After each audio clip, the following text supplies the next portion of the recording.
My older brother, who is a retired Army general who spent his last years in the Pentagon, he says, you know, you need to understand that there are two worlds in Washington, D.C. There is the world inside the Beltway, and then there's the real world. And he says nobody who lives inside the Beltway in Washington, D.C. understands the real world. Well, I thought a lot about that, and then I thought, you know, sometimes I think there are two worlds in the kingdom. There's one in the church, and then there's the real world. And very few people inside the church, it seems, understand the real world. Jimmy Swaggart, following his last escapade, stood before his congregation in Baton Rouge and told them that it's flat none of your business what he did with his personal life. Now, I'm not here to talk about Jimmy Swaggart, because I think we ought to be grieving about that situation. But that's not living in the real world. I know from personal experience that God often allows entire ministries to crumble just to get the leader to the place to where he no longer relies upon himself, but relies upon God. I don't think that God gives a flip about giant ministries, whether they're on television or not on television, whether they have built buildings and hotels and amusement parks, or whether they are simply inside of huge church cathedrals and edifices. God really doesn't care about that. God is interested in people. And He's interested in bringing people to the point to where they rely upon Him.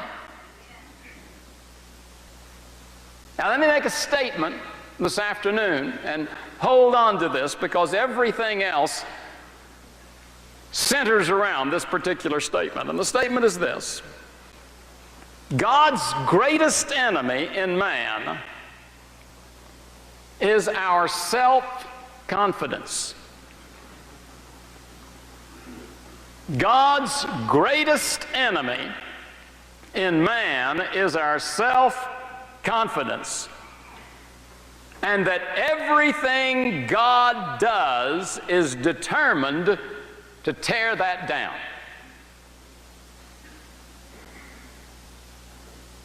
Now you see, that runs cross-grain to everything we have been taught in American politics and Western culture. We have been taught as Americans that we need to learn to be self-reliant. This is a nation that was born in rebellion. We pride ourselves on going back to our roots of revolution against authority. And from that time on, in 1776 up until today, we still believe that we will never be fully successful or fully fulfilled until we are self-reliant, until we can stand on our own. The American dream is to be able to make enough money to where we don't have to rely on the government or on institutions or on a job or on anybody else. I have got enough money banked that I can make it. I am self-reliant. We want to be strong enough and healthy enough personally that we can walk through this life without having to lean on anybody else. We don't want to be reliant upon anybody else. The purpose of going into business or the purpose of getting an education is so we can develop our self-independence.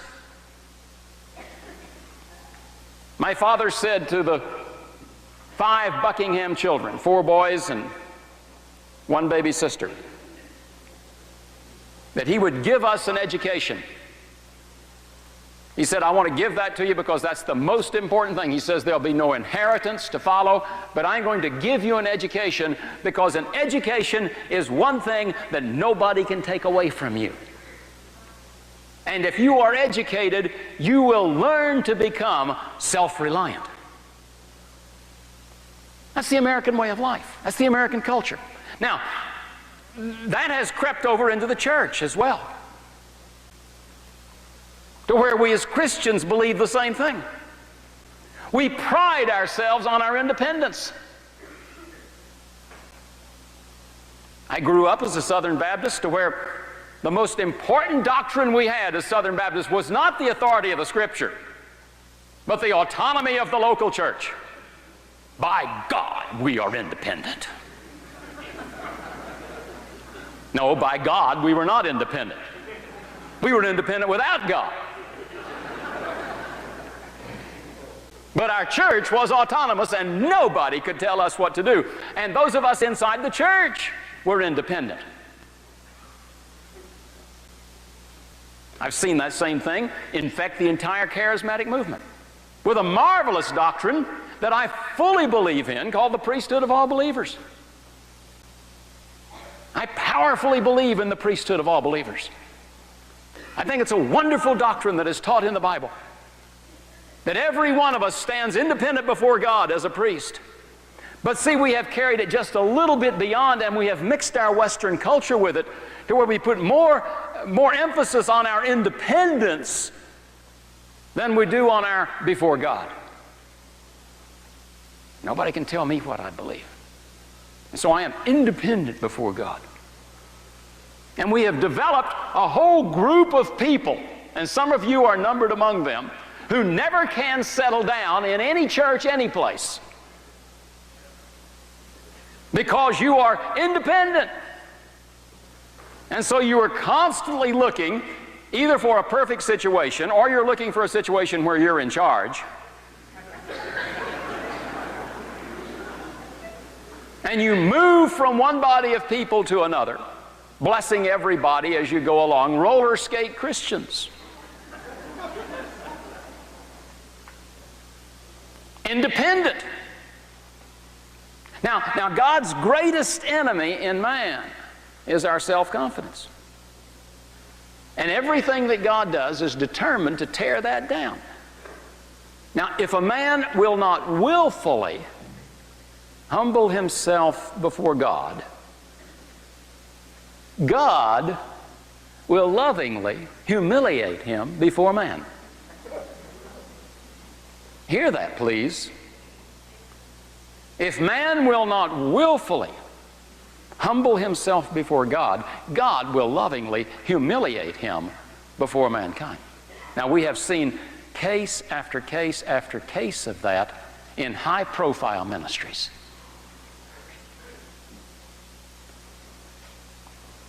General Westmoreland was right when he said the higher the monkey climbs the flagpole, the more he shows his backside.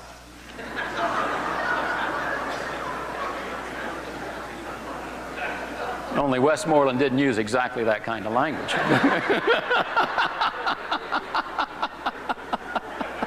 I've cleaned it up a little bit for television.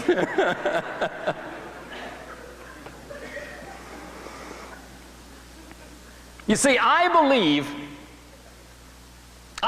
that the media, and we curse it all the time, I believe that the media is God's gift to the church to keep us honest. And so are the courts. And so are our wives. Remember being with Oral Roberts a couple of years ago? Oral had the IRS inside of their ministry for 7 years.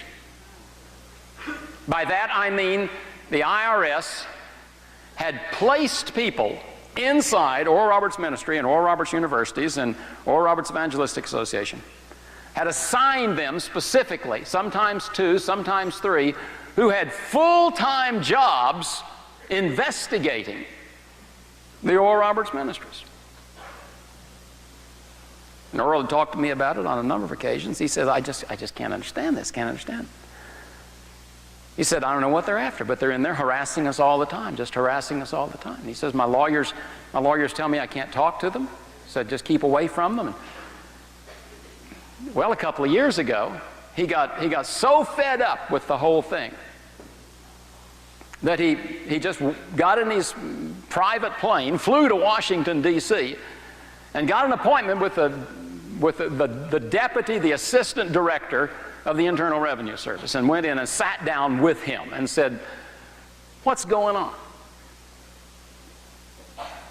And he said he came back from that meeting an enlightened individual. He said, I discovered that they weren't harassing us. I discovered that they had but one thing in mind. They wanted me to comply with the law.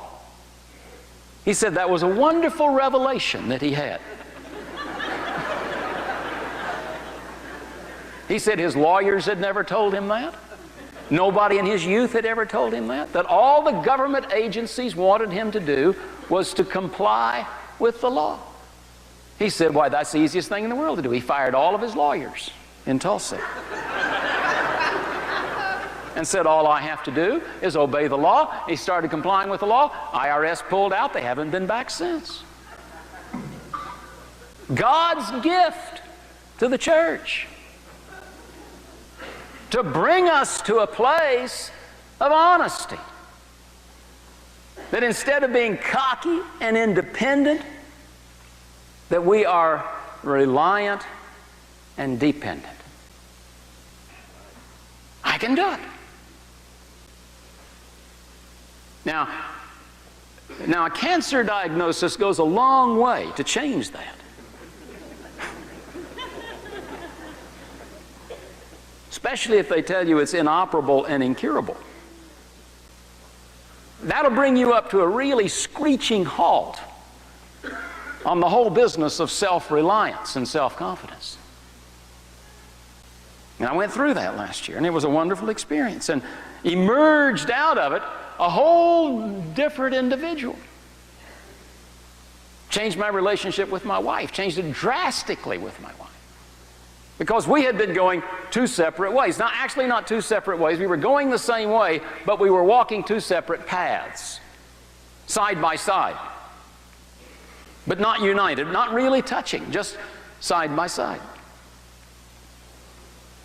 But not together. And for a year, I had all of that knocked out from under me. I mean, Jackie and I have gone through a year of bliss. She says it's bliss because I do everything she tells me to do.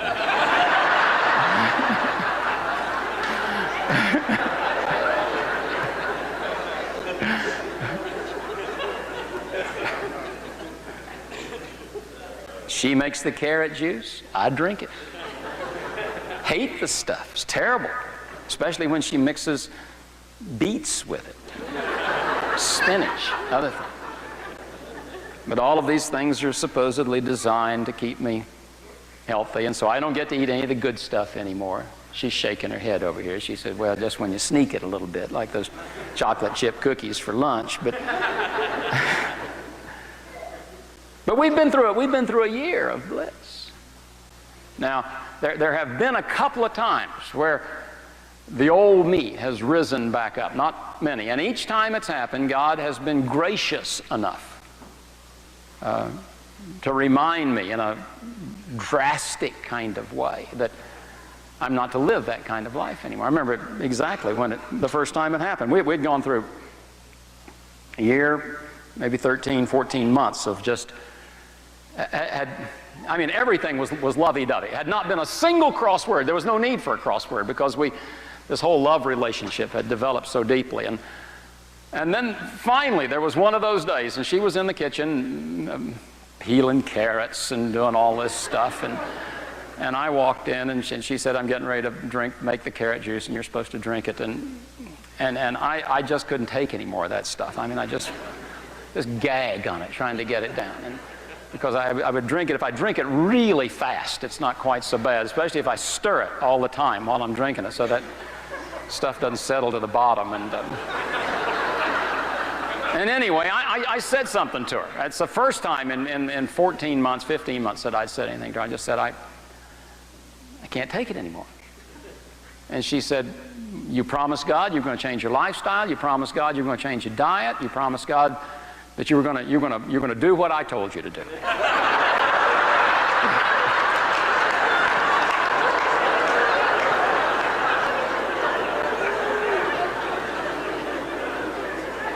And the old me rose up against that kind of thing, and I just said, there's enough of this. This is it. And we had a couple of words back and forth, and I reverted, went back to the animalistic state, and standing there in the kitchen looking for something to throw. This has always been my way of handling things like that, was to throw something. And yet I knew I shouldn't throw anything hard, because that would... And the only thing I get my hands on was a banana that was on the... Grabbed that thing and just smashed it with everything, wham, against the floor as hard as I could, and stormed out of the kitchen. Went in the den, realized there she is standing at the sink, peeling carrots, trying to keep me alive, and I've smashed the banana on the floor. And then I thought, but the man is supposed to have authority over his wife.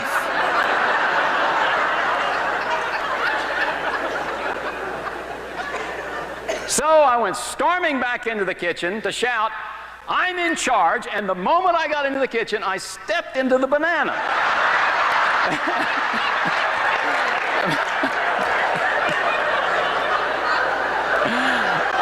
I can't demonstrate it, Minton, but my feet went out from under me.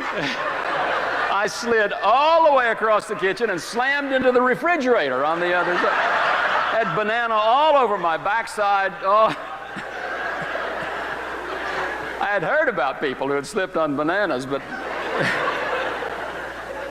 And then I couldn't get up. I was in this kind of bent, crooked position. I'd had radiation treatment on my back, and I said, I've broken my back.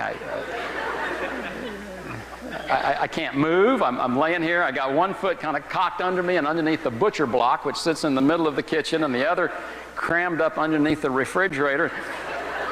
And Jackie hadn't heard any of this. She's still standing at the sink.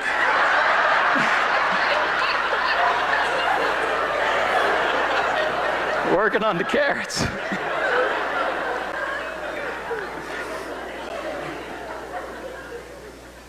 And I thought, man who does not willfully humble himself before God will be lovingly humiliated. And so lying there in that position with banana all over me and all twisted and turned and everything, afraid to move, afraid I'd broken something really vital, I had to call to my wife. Help! Help! And she turned and looked at me and saw me there on the floor and said, what in the world is wrong? And I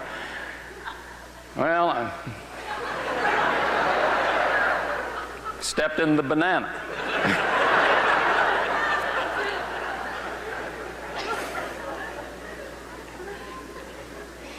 It really turned out all right. She got down beside me and we both just sat there and laughed in the middle of the floor. And finally, she pulled me up, and we have not had another one since then, have we?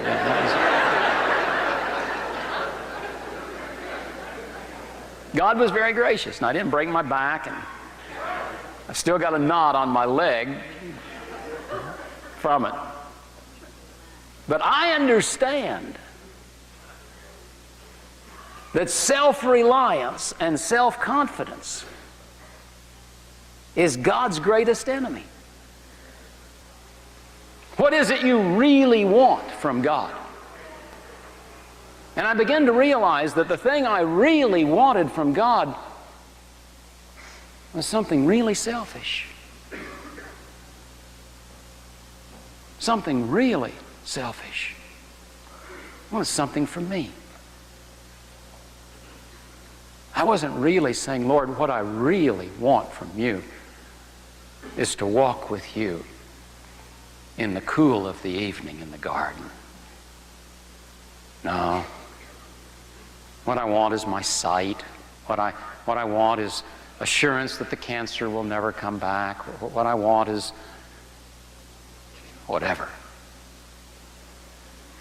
I chided myself after I left here for asking for something less than what God really wants for me. Now, I know that He wants me healed. See, I'm not saying that. But I also know that one of the reasons I want to be healed is so I can make it on my own again. Scares me. I want to be healthy so I don't have to keep calling on Him all the time for my health. And I'm not sure He'll ever let me be without pain until I reach a stage to where I call on Him whether I have pain or don't have pain.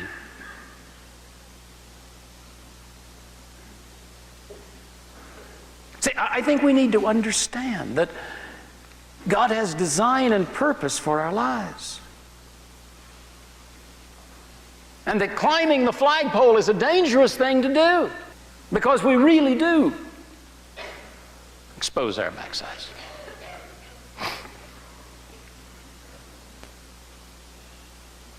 I've got some friends who are in the televangelism ministry. Basically, it's television.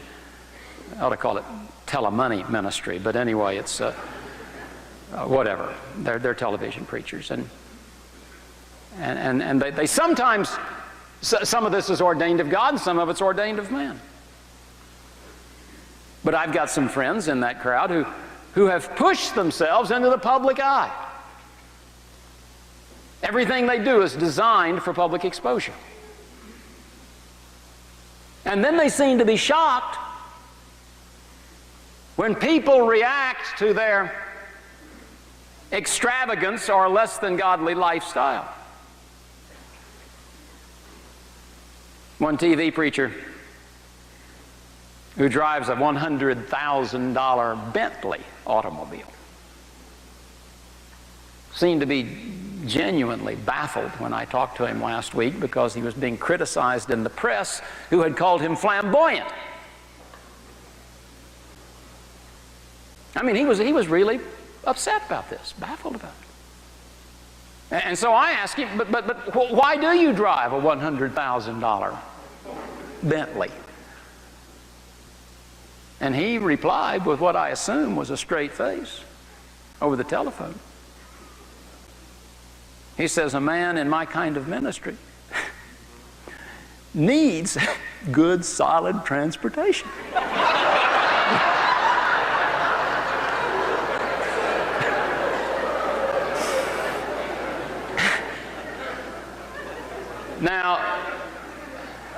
Now he too is out of touch.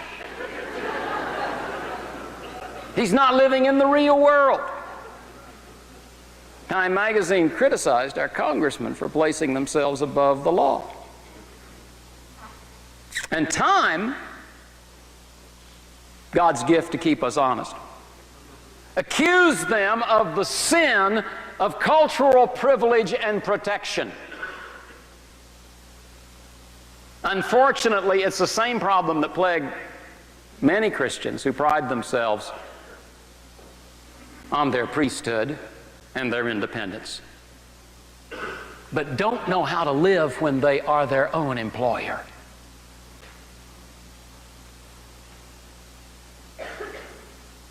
There's a new fun movie out called City Slickers. Interesting movie. Jackie and I watched on the plane coming back from California a couple of weeks ago. And in the movie, there's a conversation carried on between two married men. It's a movie about three middle-aged married fellas who think they are losing their masculinity because they're growing older. All men seem to think that they lose their masculinity when they grow older. Loss of hair is a symbol of being impotent. And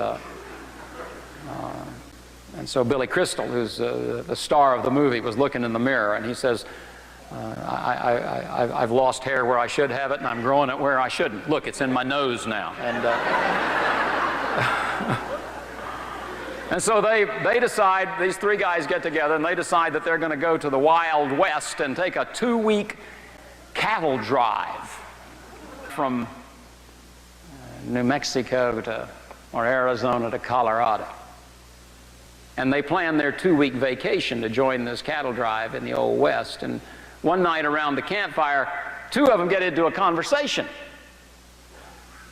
And one of them asked the other, he said, would you commit adultery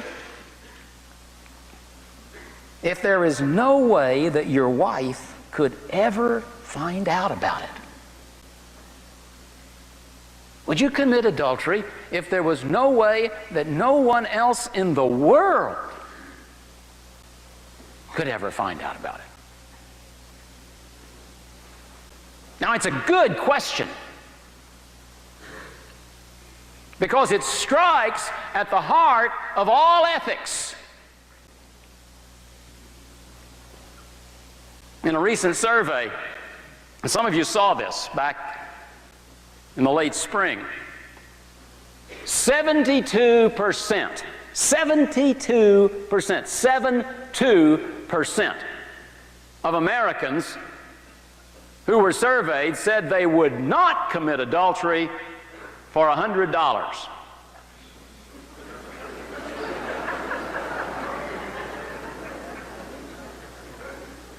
But they would do it for $7 million.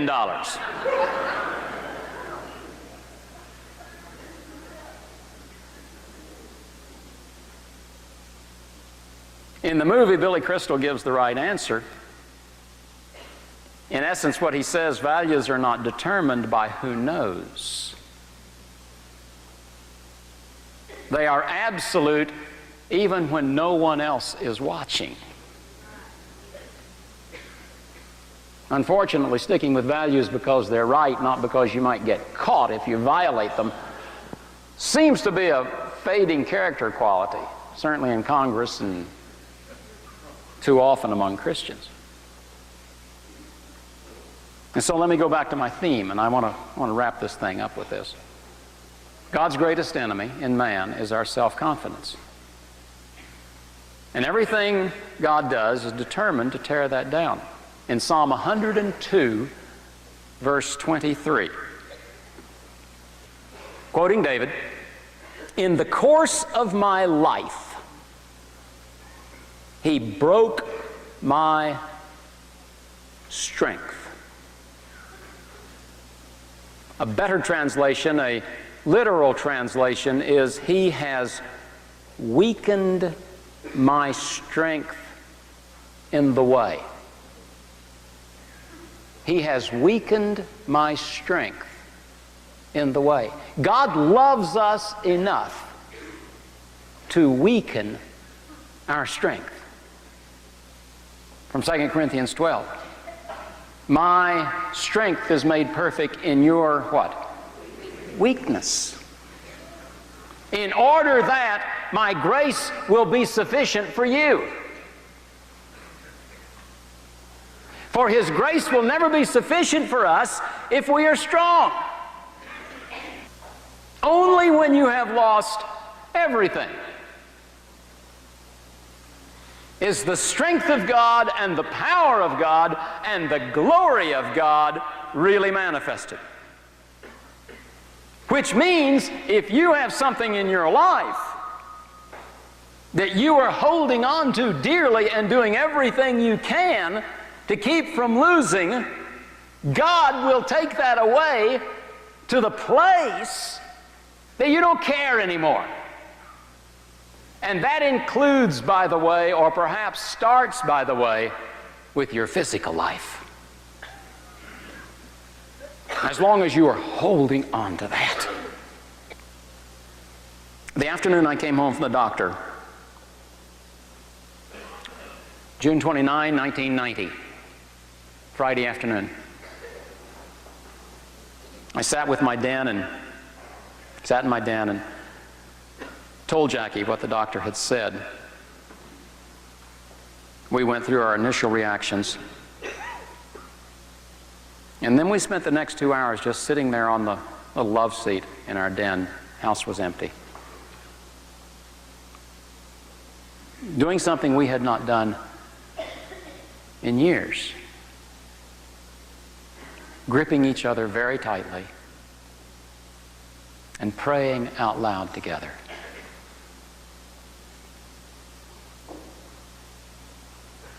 You know, it's amazing how so many people in public ministry, myself included, don't pray with their wives. Or if they do, they're prayers at the table or prayers on special occasions of some kind. But I'm talking about involving God in the union, where He comes in and He's there and He permeates everything, and you forget about the fact that your spouse is there, and you're in conversation with your Father, and you're interrupting each other as you pray. And I began to realize as we did this, strangest kind of thing, I wasn't praying for my life. I just heard the doctor say just a couple of hours before that I was going to die. But that wasn't the heart cry that was coming out of me.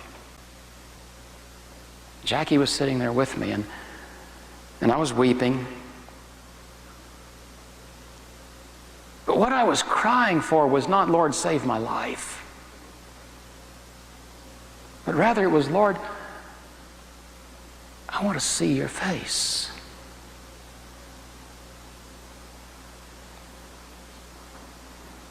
I want to be in your presence.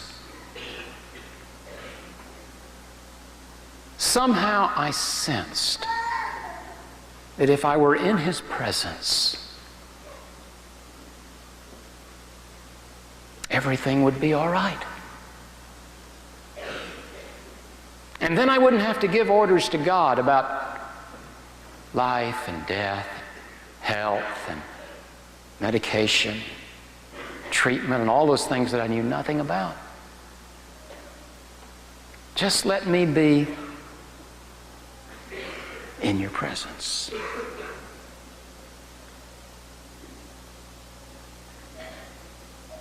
We've been that way ever since.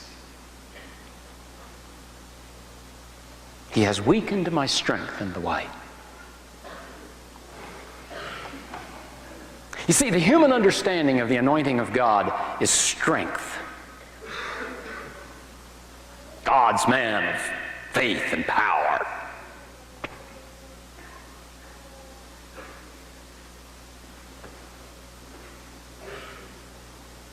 His understanding is human weakness, which relies upon God. Let me show you something in the Bible, just for a few moments. Go to the 13th chapter of the book of Judges. Story of Samson. The nation of Israel, strange kind of government. They had been under the government of Moses as they came out of Egypt, done all their wanderings in the Sinai. Then Moses had passed along the authority to Joshua, who had taken it over, and Joshua led them from that wilderness experience into the land of Canaan, where they conquered most of the cities. And they established tribal boundaries inside the land of Canaan, with a couple of the tribes outside over in the Jordan side. on the east side of the Jordan, but most of them inside of what is now the present-day land of Israel, had tribal boundaries. And each one of these tribes had tribal leaders who were over them, and they pretty well functioned independently, much as the states in the United States function independently, until there was a time of crisis. And then there was a time of crisis. If one tribe were attacked, or if the attack was coming from the north and it was involving several tribes, then all of them would band together under one common leader called a judge. And that leader would function only as long as the crisis lasted, and then that leader would step back and go back to whatever he or she was doing. Deborah was a judge. Gideon was a judge. Samson was a judge. Nation was under attack by the Philistines, coming up from the Gaza Strip. And Samson rose up as a judge. Very unlikely man, very ungodly man. Interesting kind of fellow. And yet God chose him even though Samson didn't choose God. I want to show you some passages here in the last part of the 13th chapter of Judges. Verse 24, the woman gave birth to a boy and named him Samson. He grew and the Lord blessed him, and the Spirit of the Lord began to stir him. I have circled that little phrase. The Spirit of the Lord began to stir him. Go on down to chapter 14, verse 5. Samson went down to Timnah. Timnah's down near Elat. It's a copper mining place down in the far south of Israel, the far part of the Negev desert. Samson went down to Timnah together with his father and mother, and as they approached the vineyards of Timnah, suddenly a young lion came roaring toward them. Verse 6, the Spirit of the Lord came upon him in power. Phrase is used again. The Spirit of the Lord came on Samson. Go over to verse 19. We find it again. Samson is now growing up. He's now a young man. And the Spirit of the Lord, verse 19, chapter 14, verse 19. The Spirit of the Lord came upon him in power, and he went down to Ashkelon in Gaza and struck down 30 of their men, Philistines, stripped them of their belongings, and gave their clothes to those who had explained the riddle. Burning with anger, he went up to his father's house, and Samson's wife was given to the friend who had attended him at the wedding. Each time we find the Spirit of the Lord came upon Samson. Now you remember Samson had taken a vow as a Nazirite, as a child, or at least his parents had taken the vow for him, perhaps. Two basic things about a Nazirite. By the way, Nazirites were not from Nazareth. It has nothing to do with the community of Nazareth. But the vow of the Nazirite simply was that no strong drink would ever touch his lips, and that he would let his hair grow. He would never cut his hair. And so no razor had come upon him, and he did not take strong drink. And Samson began mistakenly to believe that his strength lay in the fact that he didn't take strong drink and that his hair had grown long. Now the scriptures never say that, by the way. But Samson says that. Go over to chapter 15, verse 14. As he approached Lehi, the Philistines came toward him shouting, and the Spirit of the Lord came upon him in power, and the ropes on his arms became like charred flax, and the bindings dropped from his hands, and finding a fresh jawbone of a donkey, he grabbed it and struck down 1,000 men. And then Samson made a terrible mistake. He fell in love with an enemy spy. Philistines sent a young woman into his camp to seduce him, because they found out that Samson had a penchant for young women. He was running around with everybody, it seems, and so they hit him at his place of weakness and sent this young woman by the name of Delilah to be their spy. And he was naive, and he fell in love with her, and she kind of toyed with him a little bit, trying to find the source of his strength. And finally, go over to chapter 16, verse 18. Chapter 16, verse 18. When Delilah saw that he had told her everything, she sent word to the rulers of the Philistines. Come back once more, he has told me everything.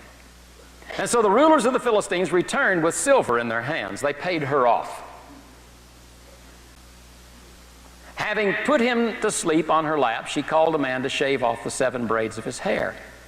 And so he began to subdue him, and his strength left him.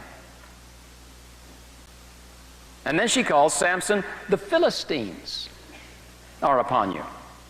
And one of the saddest verses of all the Bible is the last part of that 20th verse. And he awoke from his sleep and thought, I'll go out as before and shake myself free. But he did not know that the Lord had left him. Samson's strength was not in his hair. Samson's strength was in the Lord. And this time he had gone too far. He had compromised too much. He had become so cocky and so self-reliant and so self-confident that God said, it's time to break him. And he broke him. And he went out and shook himself before the Philistines and did not know, the King James says, wist not that the Lord had departed from him. The Philistines seized him and gouged out his eyes, probably with hot pokers, by the way, and took him down to Gaza, and binding him with bronze shackles, they set him to grinding in the prison. But the hair on his head began to grow again after it had been shaved. And now the rulers of the Philistines assembled to offer a great sacrifice to Dagon, their god, and to celebrate, saying, our God has delivered Samson, our enemy, into our hands. And when the people saw him, they praised their God, saying, our God has delivered our enemy into our hands, the one who laid waste our land and multiplied our slain. And while they were in high spirits, they shouted, bring out Samson to entertain us. And so they called Samson out of the prison, and he performed for them. And when they stood him among the pillars, Samson said to the servant who held his hand, put me where I can feel the pillars that support the temple, and so that I may lean against them. And now the temple was crowded with men and women, and all the rulers of the Philistines were there, and on the roof were about 3,000 men and women watching Samson perform.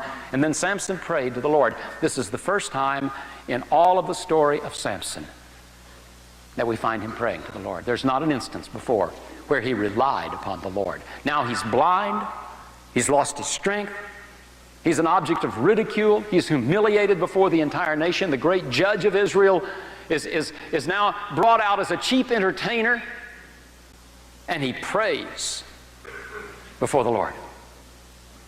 And Samson prayed to the Lord, O sovereign God, remember me.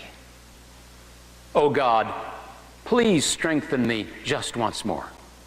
And let me with one blow get revenge on the Philistines for my 2 eyes.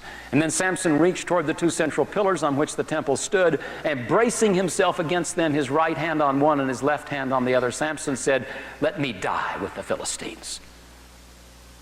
And he pushed with all his might, and down came the temple on the rulers and all the people in it. And thus he killed many more when he died than when he lived. There's not a day goes by in my life when I do not pray that prayer of Samson. Oh Lord, remember me. Give me one more chance. That's all. There's not a time when I stand to speak that I don't, in my mind's eye, feel myself groping for the pillars, to put my hands against Satan's temple and to say, Lord, just one more time. One more time. I dare say there's probably nobody in this room who doesn't have some kind of thorn in your flesh. Everybody here has got something, and for some that's a lot more serious than it is for others. There's some of you here who have lost everything recently, financially. There's some of you here who have received medical death sentence on your life, and you're living with that right now. There's some of you here whose homes have fallen apart. There's some men of God here whose wives have walked away from them, and there's some women here whose husbands, once strong in the Lord, have turned and walked away from them. Everybody here has got some kind of thorn Some of those thorns are pretty deep and they dig pretty hard. Broken bodies and broken minds and broken hearts.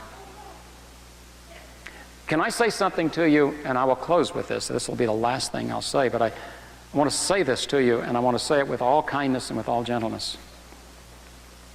God loves you very much. He has plan and purpose for you. Anything in your life that you're holding on to can become an idol. And God will jerk that down because He loves you.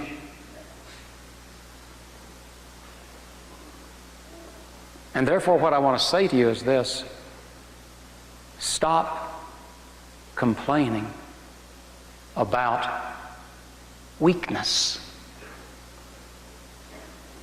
and glory in God's strength. And leave the future with Him. It's already spelled out in this book. Promises are secure, but they will never be yours until you allow Him to fulfill them in your life. There's nothing wrong with being afraid as long as you can say, "What time I am afraid, I will trust in you."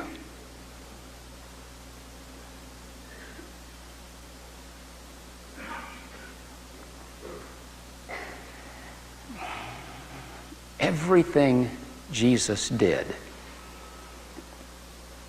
at the cross was designed to bring you to a place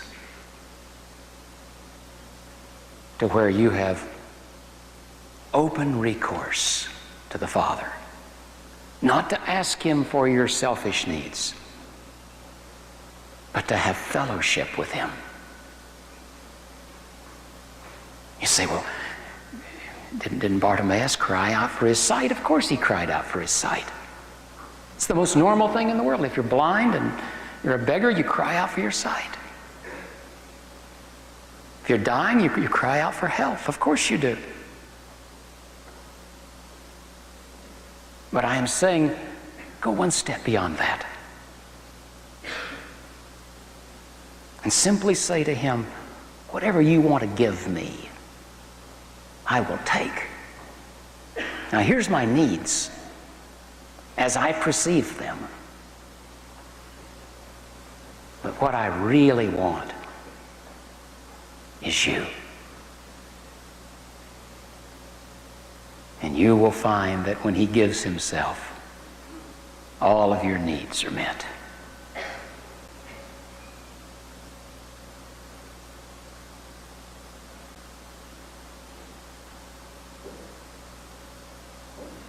I pray that you hear the cry of our heart for Jesus' sake. Amen.